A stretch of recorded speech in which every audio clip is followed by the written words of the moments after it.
Welcome to WAY2B TV, where there's a better way to be than atheist or theist.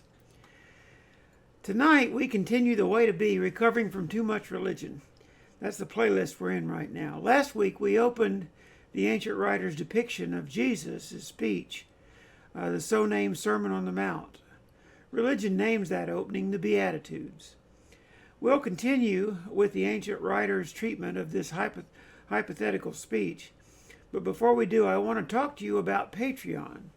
I've talked to you about Patreon before. We intend to roll out the campaign either next Thursday or the Thursday after that. It just depends on how much work I get done. So why do Patreon? Joni and I are currently very low on income. I'm retired, and so I don't bring in much income. And it's taking every dime of the little bit I bring in down here to run this studio. And of course, that's leaving me pretty shy on income to pay my bills with related to my living expenses and the lot rent and so forth. So what we got to do is we're fairly low on income and high on bills. And so to keep the broadcast going and to improve the quality of it, we need to find some additional income. And so I went looking for a way to do that, and it seems like on YouTube, the most popular way to do it is a thing called Patreon. There's probably most of the people on Patreon are what they call YouTubers. And they have artists on there, comic writers, comic strip writers, comic book people. They have people on there that sing and play musical instruments, all kinds of bands and those kinds of things on there. People who write music, people who create arts and crafts, 2 or 3 shows about being a vegan and how to protect the animals, and all kinds of things on Patreon. Anything that you create, and then you create videos about it, or you create music about it, or you create artwork about it, whatever it is, the creator, they call it, the content creator on Patreon, can be supported by patrons. And there's a way to do that. And so I wrote Patreon a letter this week, and they responded to me. And I wanted to read you part of that letter, or actually all of that letter. I wrote and I said, because they have, one of the things I have to do, I've got some collaborators together and some people that are helping me, and we're going to put together this Patreon page yet. I went ahead and put it live. No one knows it's there but me and a few other people. And I've got some people working with me as we finish the last piece of it, which is this video, which I've worked on for weeks now and cannot get satisfied with it. But at any rate, one of the things I wanted to do was, because they do such a good job of describing what they do in 60 seconds, that I wanted to use some of their material inside of my video, so that one would give my video a little variety, and the other is it would let the people who go on Patreon actually hear, my potential patrons would actually hear how Patreon describes itself, which I think is a better way for it to get described. So I wrote to him and I said, may I use the What is Patreon video in the toolkit in its entirety and or in part as an element of my Patreon page video? By the way, I launched a working page before creating the video so that I could easily collaborate with my colleagues in 3 states. No one outside of our collaborators know the page is there yet. I'll be sending out hundreds of emails, doing social media posts, and a live show on the official day of the launch. I'm also adding the Patreon logo with a page link on all of my banners on Facebook and Twitter and so forth. It's something they recommended. And so I said, the question once more is, may I use the What is Patreon video in the toolkit in its entirety and or in part as an element of my own Patreon page? And so they wrote back, and I'll just tell you, they're very encouraging and very upbeat. The team that answers these emails, the inquiries from the creators, is called the Patreon Happiness Team. Okay? The Patreon Happiness Team. So they wrote back and they said, "Hi, Elise." And then they went, "Woohoo." Then they actually spelled that. They said, "Woohoo. Welcome to Patreon. So pumped up that you are here. Yes, you absolutely may use all or a portion of the what is a Patreon video in your intro video." And then a smiley face. "Your launch plan sounds great. I can't wait to see what you continue to create. Warmly, Heather," from the Patreon Happiness Team. So, at any rate, I got that letter back. And one of the things that I wanted to do is to show you that little 60 seconds. I'm going to show it to you right now. I want you to see that little 60 seconds so that you can have an idea of what it is I've been working on so hard on and what I want to launch. And I'll launch it right here on this show. The announcement will get made right here on this show the first day it's up, either next Thursday evening or the Thursday evening after that. So let me play this little 60-second video for you so that you can get an idea what Patreon is, and you can ask questions on the chat room or do whatever you want.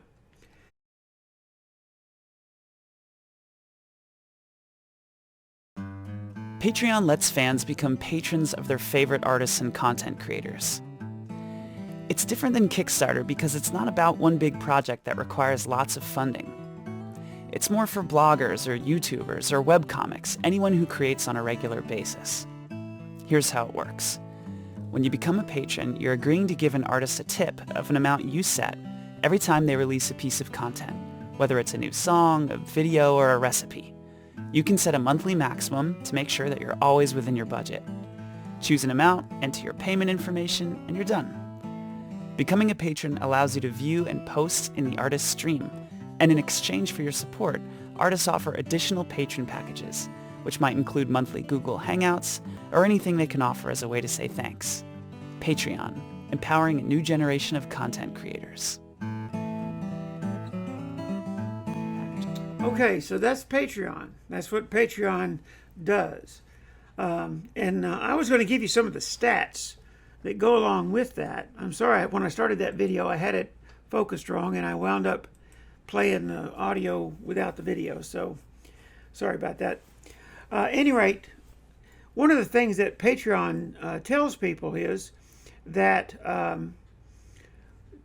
driving people to your YouTube channel is probably the best way to gain patrons.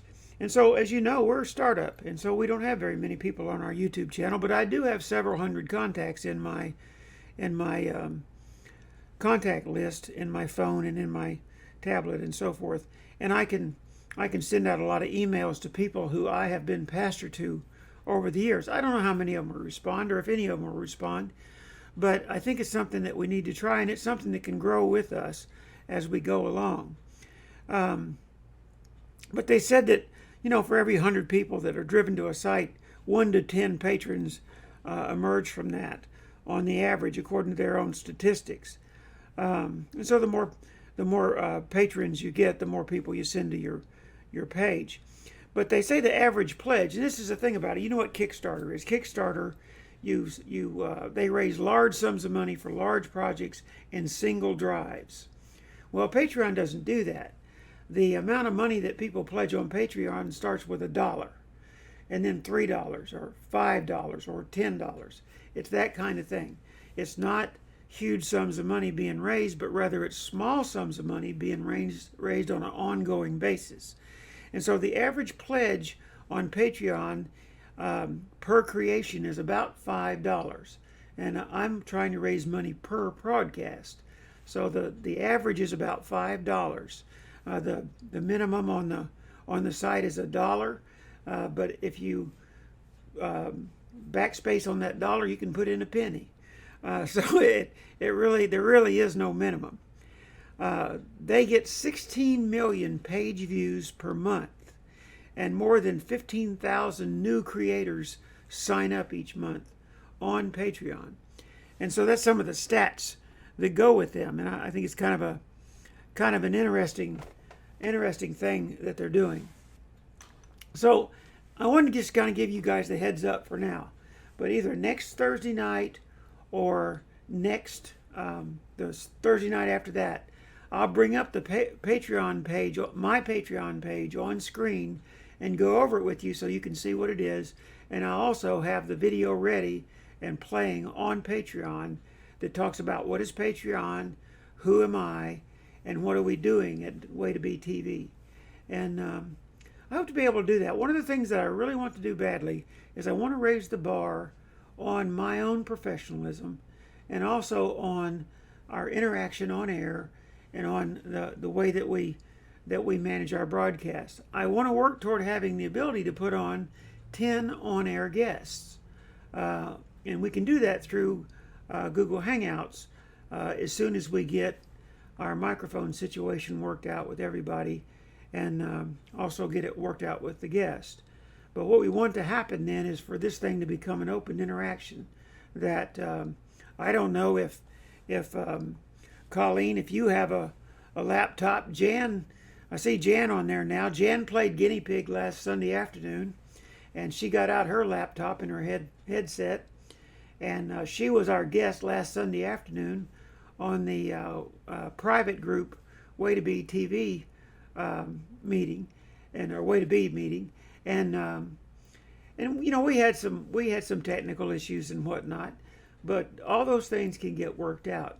You know, I'm hoping that that Patreon becomes a source of revenue that will let us, Joni and I, supplement our income in such a way then that I can use the Patreon income for working on the studio and whatnot, and the income that I get otherwise to live on and to pay my bills with. So at any rate, things are just getting a little tight, and I'm trying to find a good solution for it. Now, the one thing too that you need to remember is with Patreon, there is no such thing as anyone having an obligation in that regard, because everything that we do will continue to be posted, just like it's being posted now on social media and on YouTube, on the YouTube channel. Every bit of it will go out in the newsletters, just like it's going out now, and every bit of it will remain free, just like it is now. It will never be any other way than free. Patreon is a separate issue. It's a matter of some people like to be patrons. You ever heard somebody be patron of the arts? Some people like to be patrons, and they want to help out people who are creating stuff, especially people who are creating stuff for free. And so don't worry about that part of it. There is no obligation involved in Patreon to anyone. Everyone who wants to be involved in WAY2B TV and wants to be on the chat room, or wants to come on as a guest from time to time, or listen to the show archives, or watch the live shows, will always be able to, and we're going to keep it that way. I don't want to start advertising on YouTube and start loading up all my videos with advertising, because I think that kind of interferes with the purpose of it, and I'd rather the ads not be there. That's the way a lot of YouTubers earn money, is by ad revenue. And I'm going to try, like right now, I released them to put ads on the very first videos that we did. But what we're going to do is we're never going to have anything in the last 3 months or that kind of thing will not have an ad on it. Therefore, only if you're watching really old shows will you ever see an ad. And I don't know that I'll keep doing that, because we're very small. We have a very small audience. Our subscribers are small in number. Our view count, though, is now about 21 or 2,200, which is interesting. And in YouTube terms, that's a very, very small view count. And they don't consider people to be really significant YouTubers until they're running 20, 30,000 views, or until they have,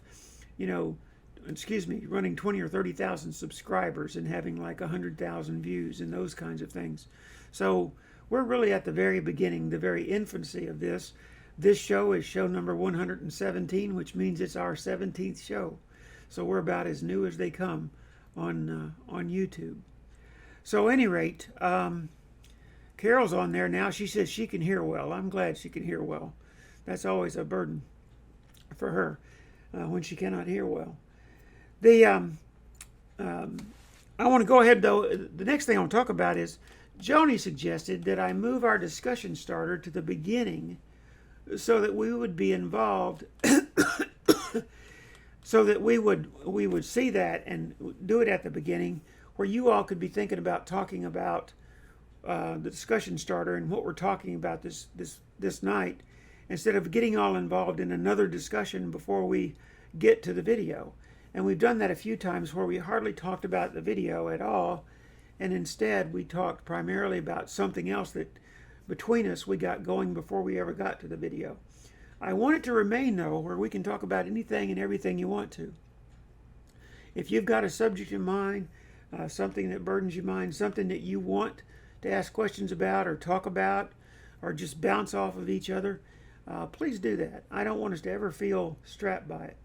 But it seems like maybe if we show the discussion starter early, that might give you more time to think about it, and it might also cause you to be able to generate some thoughts about it as we get started.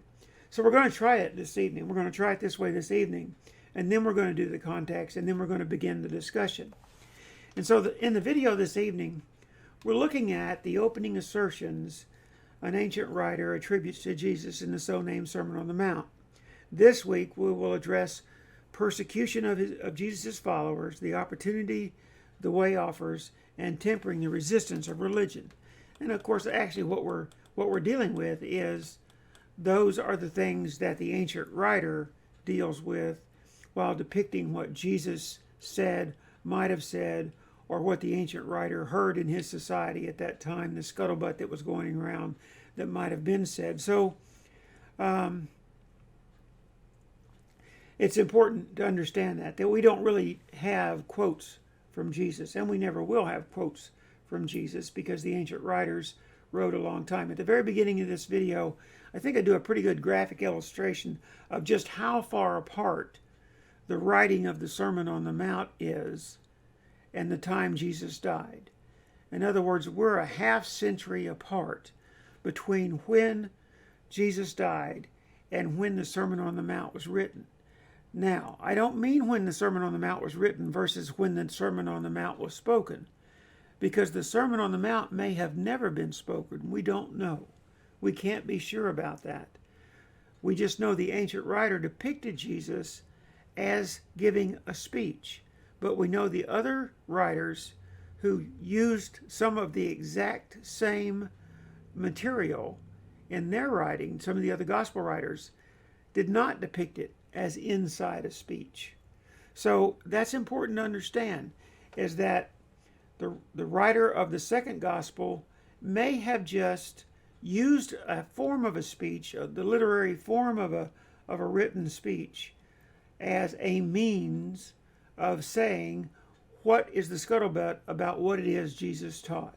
Either way, it's good material, and either way, it's important material, and either way, it's material that can be respected from the standpoint of you can ask yourself in the 21st century, not in the first century, if I follow the way that Jesus is depicted to have taught, if I follow that way, if all that humility and gentleness, mercy, purity of motives, peace, so forth, if all of that, hungry and thirsting for righteousness, if all of that is a part of what Jesus had to say, that's important, but not as important as if you internalize that, does it actually make you content? Some people might say no. Some other people might say yes. In my life, I found it to be beneficial. But in my life, I don't really know whether Jesus actually said it or not. But after he died, this is what he reportedly talked about and what was important to him. And I imagine in some form or fashion, if anything was going to be remembered, his sayings and his teachings would be the things that were remembered. I just don't want to teach it in such a way that we get to thinking that, Barbara Walters was in the bushes with her notepad writing down the things Jesus said, because that's not what happened. What happened was, if Jesus lived, and I believe he did, but if Jesus lived and if he gathered a following, He gathered that following by teaching them the way, and they were called followers of the way. And these are the things that amounted to the way he was talking about. So let's watch this first video.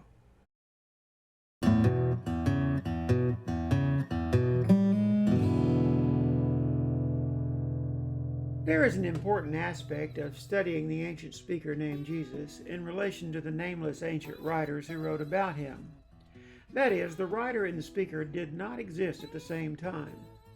The vast majority of biblical scholars know this, but Christian teachers often overlook it to make dogmatic points. The biblical accounts are not biblical accounts at all, but rather presumed stories based on the scuttlebutt going around at the time, a generation or two after Jesus died. In the last video, we looked at an ancient writer's depiction of what might have been Jesus' primary principles concerning humility, gentleness, morality, mercy, motivation, and peace. The ancient writer wrote of a hypothetical speech. As the ancient writer continues, he has Jesus saying, in essence, this way of being may be untimely and inconvenient. Blessed are those who have been persecuted for the sake of righteousness, for theirs is the kingdom of heaven. Blessed are you when others cast insults at you and persecute you and say all kinds of evil against you falsely on account of me. Rejoice and be glad, for your reward in heaven is great, for so they persecuted the prophets who were before you. The speaker's followers probably experienced abuse because of religion's response to the speaker's words. The last two statements about being content, blessed, address that abuse.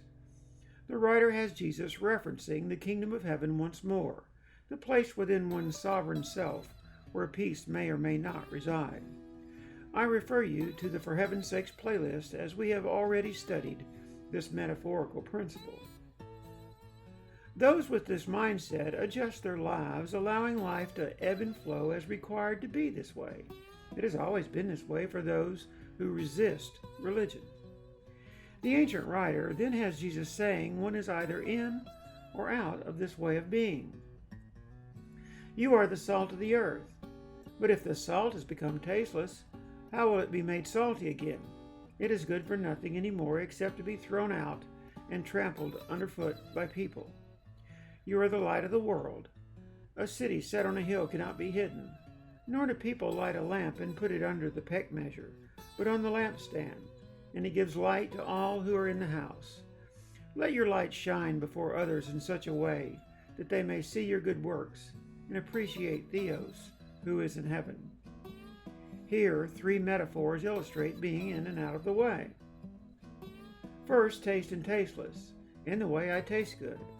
Out of the way, I am thrown out, underfoot, and useless. Secondly, shelter, which may and may not be found. In the way, people find refuge in me. Out of the way, they cannot find me at all. Finally, light allowed to shine and prevented from shining. In the way, I brighten their lives. Out of the way, I leave them in the dark. The ancient writer has Jesus saying, I should allow the modest way of being residing in me in such a way that my visceral response to others draws attention to Theos, the goodness in me. It would seem, according to the ancient writer, Jesus was under considerable pressure. His opening words mesmerize some and irritate others. His listeners are dependent upon religion. They have positive feelings about their captors. The ancient writer has Jesus tempering the bias religion has already installed in his listeners. Do not think that I came to abolish the law or the prophets. I did not come to abolish, but to fulfill. For truly I say to you, until heaven and earth pass away, not the smallest letter or stroke shall pass away from the law, until all is accomplished. Whoever then annuls one of the least of these commandments, and so teaches others, shall be called least in the kingdom of heaven. But whoever keeps and teaches them, that one shall be called great in the kingdom of heaven. For I say to you, that unless your righteousness surpasses that of religion, you shall not enter the kingdom of heaven. Were these commandments referring to the so-named 10 Commandments? I doubt it. The assertions more likely referred to the opening principles the ancient writer attributed to Jesus in the 36 seconds that preceded this statement. Both those who keep and teach these commandments poorly and those who keep and teach these commandments well, he says, will be seen as in the kingdom of heaven within oneself, only to a lesser or greater degree. That is, some internalize the way more completely than others. Thus, this way of being has greater effect over some than others. Then the writer exposes the most difficult thread of this theoretical speech. For I say to you, unless you can do better than religion, you will not enter the kingdom of heaven at all. The peace the writer has the speaker proposing simply does not evolve from religion, but from an inward way of being. The writer appears to have Jesus softening listener resistance while guarding against religious anger. He says he did not aspire to take the law or the prophets away. It is his plan to fulfill. Knowledge of the religious law and of the prophets of old is religion's hold over much of society, even today. I hear him saying something as simple as, I know how attached you are to your religion. What you might be thinking. Let us remain calm. Please hear me out. And I ask you the same. To hear me out as well. In the next video, as we move to the ancient writer's depiction of Jesus' 6 illustrations of this fulfillment, he proposed a shift from just doing religion to being in the way.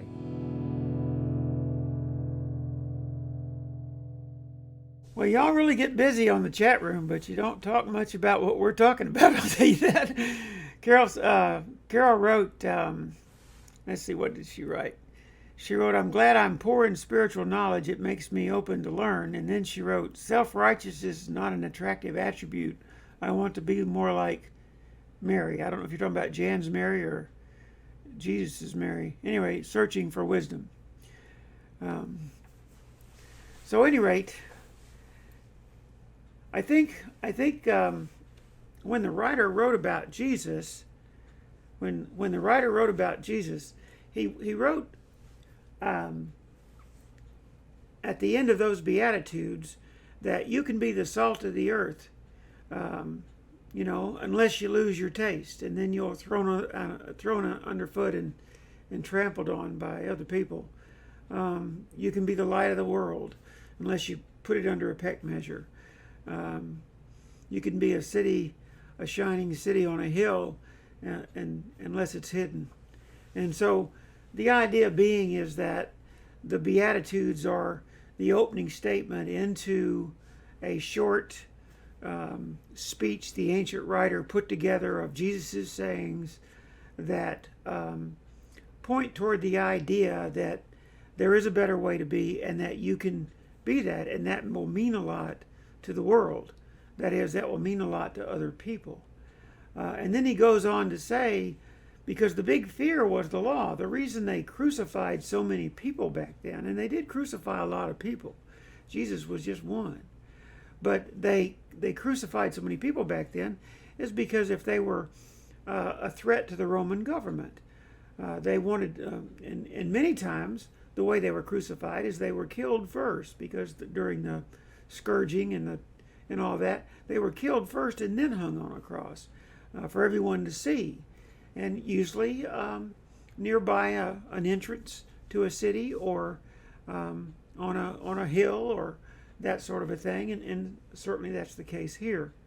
But the idea was that people would fear resisting the Roman government. This tacit relationship that the Jewish religion, the scribes and Pharisees had with the Roman government was just that. It was a fragile thing. And Jesus, if there was anything to the Messiah idea, the Jews were saying someone would come and be the Messiah. And so what was the sign that the Scripture puts on, the ancient writers of the Scripture, what is the sign they put on the cross above Jesus' head? The King of the Jews. And so the idea being that he basically caused the scribes and Pharisees to become uncomfortable. They complained to the Roman government. It even says that they excited the crowd and talked the crowd into asking the Roman government to crucify him. And so when you get right down to it, what he's saying there is, he comes up, the ancient writer says, don't think that I came to take the law away. I came to fulfill. Well, in my thoughts and in my studies, and I think it holds up very well throughout all of the woes to religion. It holds up certainly well under the figure of speech, the kingdom of heaven. It holds up very well under the Sermon on the Mount itself. And then in many other parables that Jesus told, this idea was that the fulfillment was a shift from just doing religion to being in the way. From just doing religion into being in the way, being a kind of person who had these attributes that he taught. And that's probably why they were called people of the way. And so that was the fulfillment. But then at the end of his fulfillment, he up and says, unless you can be more righteous than the scribes and Pharisees, you'll never know the kingdom of heaven at all. And I think there's a lot to be said for that. If you use the figure of speech, the kingdom of heaven, as we studied in the Kingdom of Heaven playlist, the way I see the basileia tonorenos, that figure of speech in Greek is talking about the sovereign place within yourself, because you decide who you are inside. Nobody else does. But you decide who you are inside, the way that you're going to be. What is your visceral response to life? It is simply that which you've developed yourself inside. And if your visceral response to the world is belligerent, you've developed a belligerent person inside. If your response to the world is judgmental, then you've developed a judgmental person inside. Your response to the world is critical and negative. Same thing. And so this idea is that you need to be better than religion. You need to be better than religion, or you never will know this peace within. The basileia orenos, the kingdom, the sovereign place within yourself of heaven. And heaven is simply the unknown place where God dwells. In Hebrew, they would say God on high, or God up above, or God in the heavens. And it's just the unknown place where God is. No one knows exactly where God is. If there were an independent physical or an independent entity known as God that manipulates, or not manipulates, but operates in the world and changes people's lives and all that. Instead, how many times have you sung a song in church that says, "The kingdom within me"? The kingdom within me. Those words in so many songs. And that basileia orenos is the kingdom within you. It is that unknown place where Theos dwells. And for me, it's not supernatural. It's just a natural way of being that every human being can avail themselves of if they want to. Or they can kick their way through life and knock down doors all through life and push back all through life and be belligerent all through life and let other people control their good humor and their bad attitude and what kind of day they're having. Or they can decide who they are. They go through their day with that firmly in their minds, and they deal with it in a way that leaves them at peace, no matter how not at peace people around them might be. All right, let's see. Colleen said, let's see, she said, I agree, Carol, but I'm not sure about what. Jan says, so is Jesus talking about craving justice above all else? Mishpat.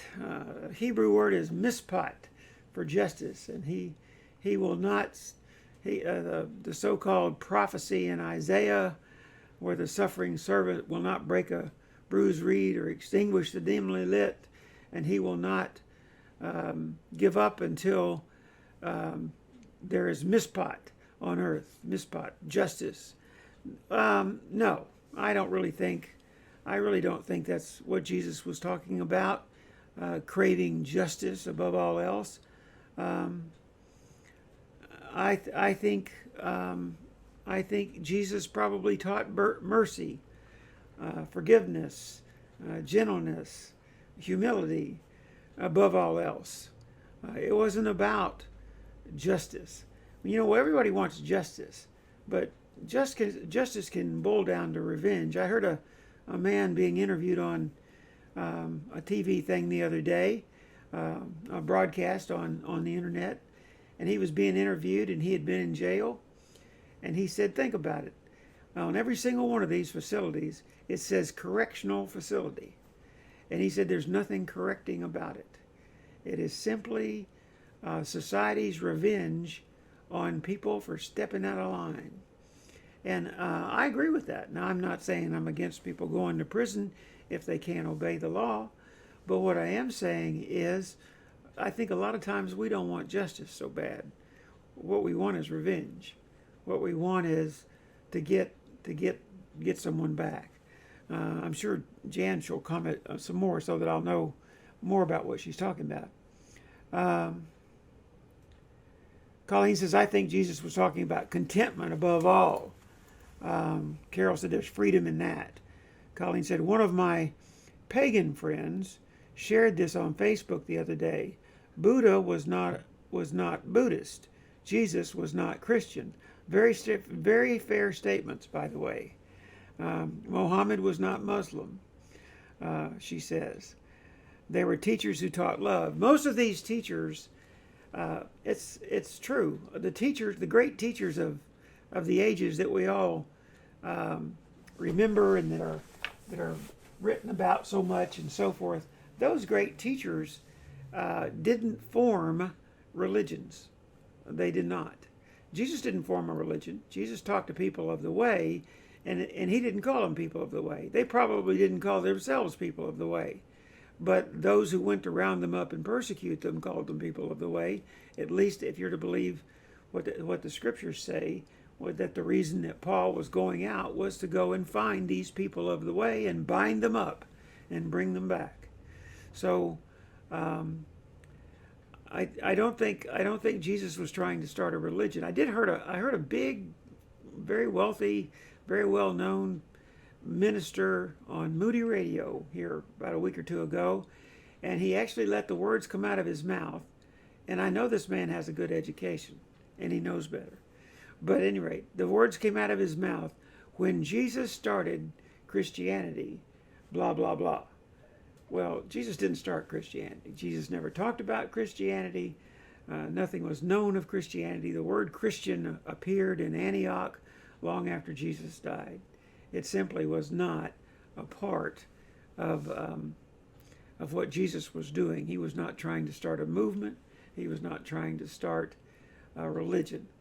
He was just trying to offer good advice about how to be content in life and the way to be, if you will. Jan says, so it seems like the Beatitudes promise help from another hope and beyond this world. How does this differ from your own effort and self-discipline to understand the God within? I don't know. Those are pretty philosophical questions, Jan. Joni, you want to pipe in on that?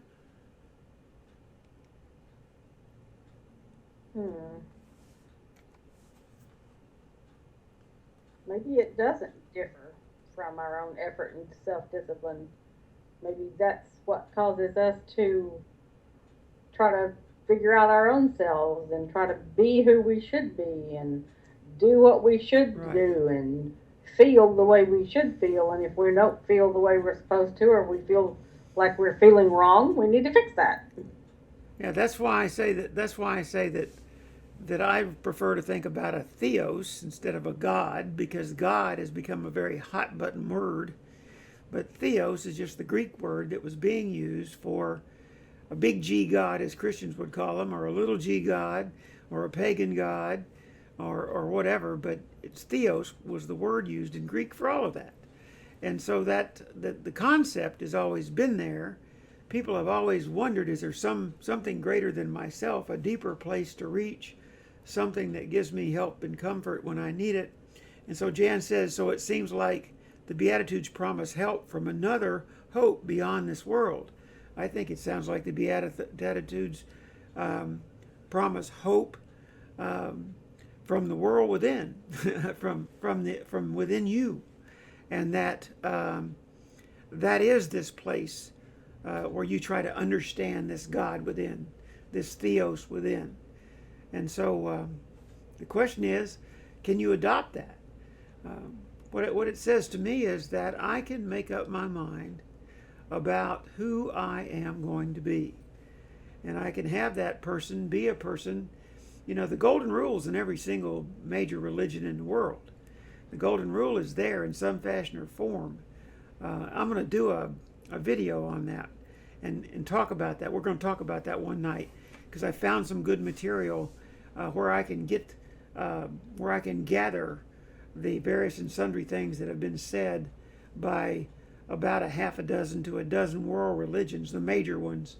And all of those sound very similar, related to the religion trying to teach you how to make a better person out of yourself and how to be this genuine, vulnerable person who is content in life. And most of those are older than Jesus, okay? Older than the times of Jesus. And so I think that's what it's been about, and I think people have struggled for that. I think people naturally struggle for that. How do I know who I'm supposed to be? How do I know how I'm supposed to take life? How do I know how to live life and be content? Because you're not going to change the world. You know, I'm too old to change the world, that's for sure, but I think my youngest grandchild, who is just a grade schooler, is not going to change the world either in that regard. There is always going to be challenges. There are always going to be people who are selfish and determined and judgmental. There's always going to be people who validate themselves and find value for themselves in discovering who they think they are better than. It's always going to be that way. And I don't know how mankind will ever change from that. But you get to decide. And all Jesus was saying is you can live in this world at peace, primarily at peace, and be content in your life. But it's all about your attitude. Have you ever heard somebody say, your grandmother or someone, a lady said it to me in the grocery store just the other day, happiness is something you decide every morning when you get up.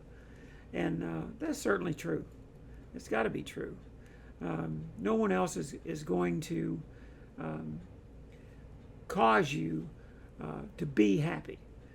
You're going to have to decide that to yourselves. Yes, you'll find some people that will say nice things to you, and you'll find some people who might do some nice things for you. But when you get right down to it, life is always going to have those bumps and those kinks, those difficult people, those difficult times. It's always going to have money troubles, health troubles. You know, all of those things are always going to be there. The question is, how do you take all that? Let's see here, Johnny. What do we got? I have no idea. Look, I think happy is a bad word, though. We're taught from a young age that we should embrace happiness, but happiness is a byproduct of contentment. Yeah, I kind of look at it as the same thing. The Markarios. You know, in most lexicon, Markarios, the word for blessed in the Beatitudes, that word is joyful, blissful, and happy pretty well fits that word. The word contentment fits that word to me also. Is that, what does it mean to be happy? What it means to be happy is it's the antonym of being sad, isn't it? So I kind of look at it that way. Carol said there is so much freedom in knowing, at least for me. Jan says, I think the principles, the Beatitudes are missing, are missing in the contemporary church. One of the things that I've written, Jan, I've said it before, and it's in my book. It's in the second edition of my book. It probably be even more so in the second edition of my book. But one of the things that I know for sure, because Joni and I have worked in churches all our lives. I mean, from the time we were in grade school, both of us had parents that caused us to have participation in church. We were teaching class as a young couple, still teenagers or barely out of being teenagers, 20, 21 years old or something. And the reason for that is that it was important to us. But one of the things that I say a lot is that within the church today, within the contemporary church today, and I don't ever want to forget this, I agree that the church overall is very difficult, causes a lot of people a lot of problems. But also within the contemporary church, there are not very many, but there's and I can remember every church I've pastored, every church I've ever been part of, I can start to write down the names with these people with this way about them. I can start writing, and there won't be but 3 or 4 names written down, 4 or 5 at most in every single church, because there just are these people who are relational gyroscopes that other people look to, and they're there. But for the most part, churches are full of competition. They're full of striving for power and for who is going to decide, for status, whose turn is it at the pulpit. I don't think there's anything that I remember more from pastoring churches than listening to people complain about their turn reading the scripture, their turn singing a solo, their turn with the flowers. And everybody wanted to be noticed. Everybody wanted their names to be in the bulletin or to be announced as having done this or done that or done the other, been responsible for. And then this, Politics. say what, Joni? Politics. Yeah. And then this phrase, you can't bother that because so and so is over that. I so got over that, wanting to hear people say they were over that, because that's the way everything was. It was organized in such a way. Even this park that I'm in is much like a church, because there are little domains, little kingdoms of people who are in charge of certain things, and they don't receive help or that kind of thing very well quite often. It's difficult for a person to come in new and to blend in and to find some way to take part in an awful lot of things. It's ownership. Yeah, it's ownership. And so that's difficult. Carol says they preach them in snippets, not the total message. Yeah, everybody loves, but you know what? When you think about the Beatitudes, what you hear is, blessed are the poor. Blessed are the downtrodden. Happy are the... More about mission than about self-help. Well, happy are the sad. I mean, that's basically that's what we get out of the Beatitudes in church, and that's because they only read 3 words into a sentence, and then that gets rolling, and so many times you'll hear people saying that. When it talks about blessed are the peacemakers, I've heard liberal Christians, very liberal Christians who are very interested in the war and peace issues, talk about, that blessed are the peacemakers, the people who, blessed are the peacemakers. And they're thinking in terms of worldwide peace and the clash that goes on between nations. I think Jesus was talking about blessed are those who draw people together and don't drive them apart. You can do it in your backyard. You can do it in the grocery store. You can do it at the bowling alley. Are you the kind of person who sows dissension? Are you the kind of person who causes people who are having arguments for that to subside?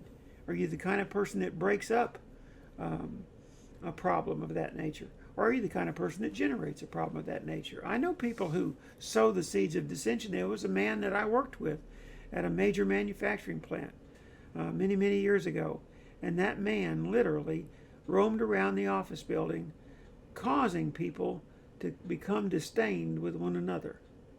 I don't want to hear a bunch that ladies, old ladies, are the ones that do that the most, because men do it too.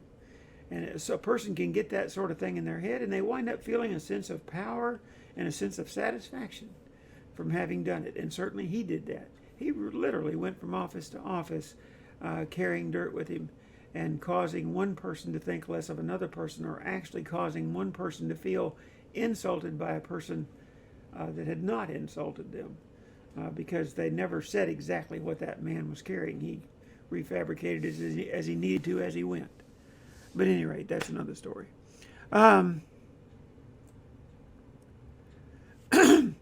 Colleen says a lot is missing in contemporary churches, unfortunately. And Jan says, as you say, Elise, the Beatitudes teach us how to be at peace, not just be at peace. I'm not sure I understand what that says. As you say, Elise, the Beatitudes teach us how to be at peace, not just be at peace, but to become at peace in the world. Yeah, okay, I get that. In other words, it's not just about not fighting, but it's being content. I think the word content, the word peace, the word content are nearly one and the same. Continuing to live in the world and continuing to be at peace. I think the purpose of the Beatitudes is to inspire us to act in certain ways, like you say, being happy, content. Yes. And the word act, a lot of people say, and I know I'm picking at words, but a lot of people say you need to act, you need to get your act together, or you need to act better, or, why do people act like that? Well, the problem is the acting part. Just be yourself. I would rather be, and I said this to a group here one Sunday afternoon, and they got it. They understood it, and they laughed about it. Because I said, I would rather have a friendship with an honest jerk than to have a friendship with a praise the Lord and bless you and bless your heart person who's eating your lunch inside. Okay? So I think if a person is trying to improve who they are inside, trying to live in a better way, have a better way about them that causes them to be more content in life, I think that person needs to be who they are all along the way, even if they're still having trouble with that, even if they're a little snarky part of the time. Okay? Genuine. Be genuine. One of the things that Brene Brown teaches is to be a genuine, vulnerable person. In other words, you have to take risks. You have to be vulnerable. You have to be a person who's got your 10 toes hanging off the end of the surfboard.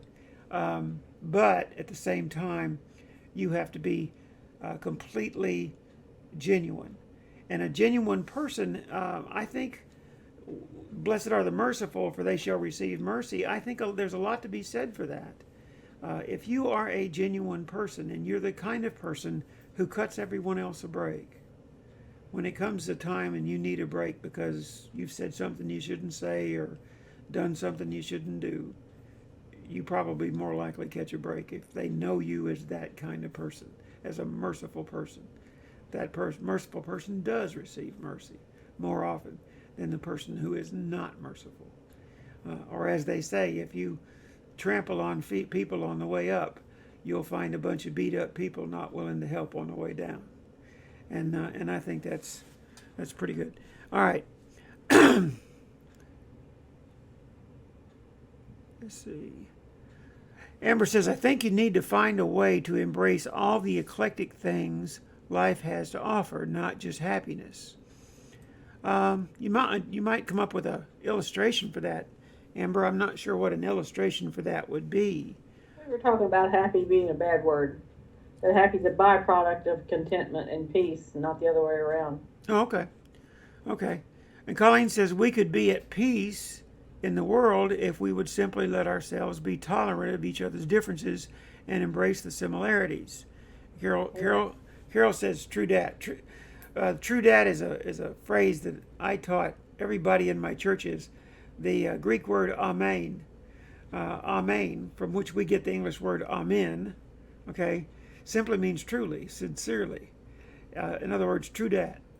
And so when you Like we got there from Scott. people pray in public and they say Amen at the end, and in essence, all that word means in Greek is true dat. It means sincerely, truly, and it was just at the end of a phrase. It just simply meant, for certain.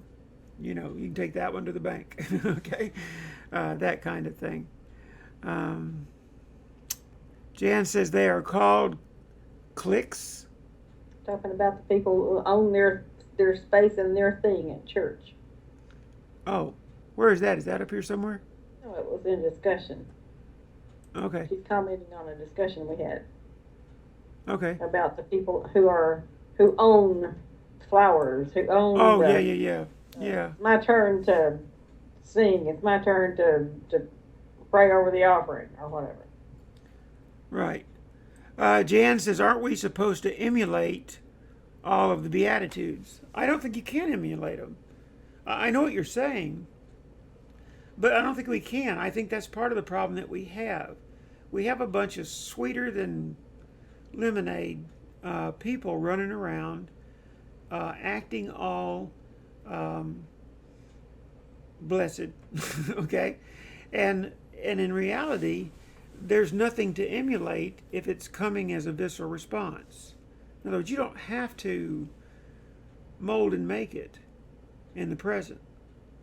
It's already there when the time comes for something to come from you, a reaction to come from you, words to come from you. When your thoughts form, they are already in the form of what you have decided about yourself and who you're going to be inside. I know people that are very proud. You ever heard a woman say, I know I'm bitchy, but that's just the way I am? You ever heard a man say, I know I can be very terse and harsh and belligerent? I heard a guy on a talk show host say that the other day. But I'm proud of that, and that's just something I know how to do, and I just feel like that certain people deserve that. That's just a different way of being, quite frankly. It's not at all really what Jesus taught, and I don't think it's at all making a person happy. I don't see how a person can say, I'm belligerent and I'm rough and I'm judgmental and I'm terse. I'm cursed. What is the word for it, Joni? I guess terse. Son of a bitch. Huh? Son of a bitch. Yeah. You're an SOB, whatever. Bastard. Yeah, saying that stuff, and saying that that's who you are and you're proud of it. I think it's just a game. I think it's just a putting on something. I don't know people. It's I don't fake. know. Yes, right. I don't know people who think like that, It's not integrity. and are like that actually are happy. Okay. Aren't we? Let's see. Jen says, "Bless their little heart." that's Southern for what a pitiful fool you are. It is. That's what it means in Southern speech. Carol says, all I know is that trying to live up to Jesus' teachings make me feel like Trying to CN. What's CN? I don't know what CN is, Carol. All I know is that trying to live up, Carol says, make me a better me. In other words, Jan says, one will always fail to live up to Jesus' teachings. Sure. Yeah, I think that's a fair statement. I don't know about the word fail, but you'll fall short of it, that's for sure. That's the reason I say that blessed are those who hunger and thirst for righteousness, for they shall be satisfied, simply means nothing more than those who strive for what's right and want to know what's right and seek out right will be satisfied by the quest alone. Because righteousness, or being what is and is not right, morality, if you will, should always be sought, but never imparted. That is, when I figure out a bit of right for me, I'm real happy about that. Okay? But when I put together a set of fundamentals that are right, and then I put that burden on you, that's called fundamentalism. That's what it means. And so I think we have to be careful with that. But yeah, we're always going to fall short of that.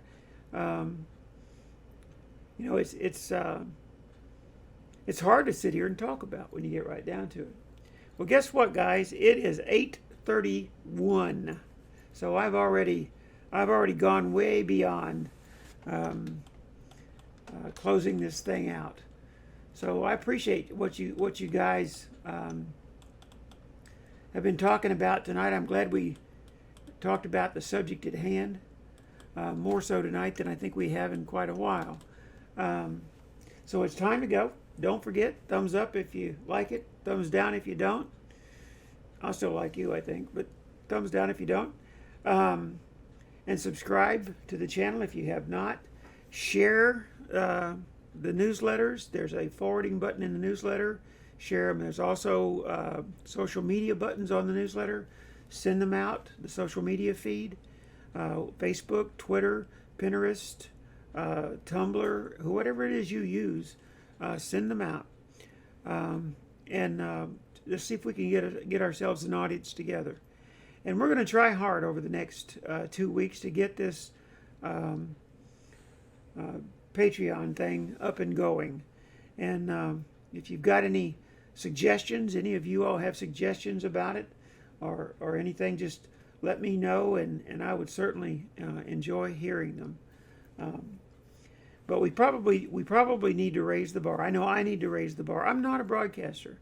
I wished I had the money to go over here to Tampa and go to the broadcasting school that's located over there and learn something about broadcasting and about being an on-air person who's organized and ready and able to stay professional and stay organized all the way through a show.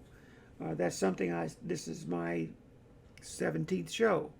And so I'm still working very hard on how is it that I do that? What do I need to bring to the table? What are the preparation things that I need to do that will cause me to be able to deliver something, not that's smooth and polished, but that is insightful, professional, and something that you can understand, and I'm not just running all over the place. Maybe you guys can help me with that. I take constructive criticism fairly well. So at any rate, last words. Jan says then we should look at it as a journey and not a destination. Amen to that. True that. And Colleen says no one is perfect. No one can be perfect. Perfection for itself will always fail because perfect people would never tolerate deviation from the perfect. That's pretty good, Colleen. You need to write a book. And then Colleen closes out there. She says the journey is always better than the arrival.